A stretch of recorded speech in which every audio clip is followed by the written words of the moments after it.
Now to the stock market plunge as President Trump ramps up his tariff threats. The S&P 500 is now down more than 10% from its record high set less than a month ago.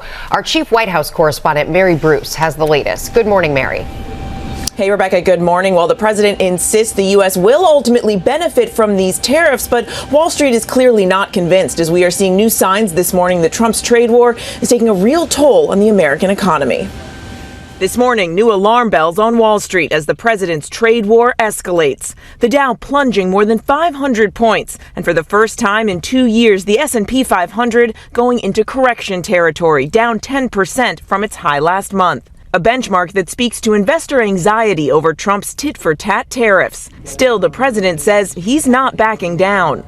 We've been ripped off for years, and we're not going to be ripped off anymore. No, I'm not going to bend at all. In fact, he's vowing to go even further, threatening a 200% tariff on all wine, champagne, and alcohol coming out of France and the European Union, saying it's in response to 50% tariffs on U.S. whiskey that the EU announced in retaliation to Trump's tariffs in the first place. The president insists his new move will be great for the wine and champagne businesses in the U.S., but the French trade minister says Trump is escalating a trade war of his own making and is vowing to retaliate, warning we will not give in to threats and will always protect our sectors. In Louisville, Kentucky, distillery owner Victor Yarbrough is having to rethink his business strategy.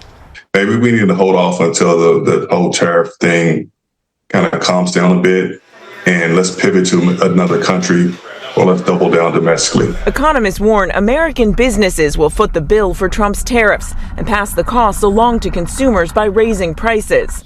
Trump acknowledges American consumers may take a hit, but says other countries like Canada, Mexico, and our European allies need us more than we need them. Now, there'll be a little disruption, but it won't be very long. But they need us. We really don't need them. Canadian leaders say that's not the case. We're your largest customer. There's no one that buys more products off the United States than we do.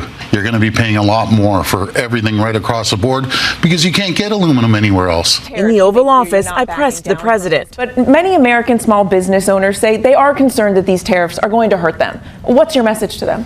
They're going to be so much richer than they are right now. And we have many. Yesterday, General Motors was in. They want to invest $60 billion.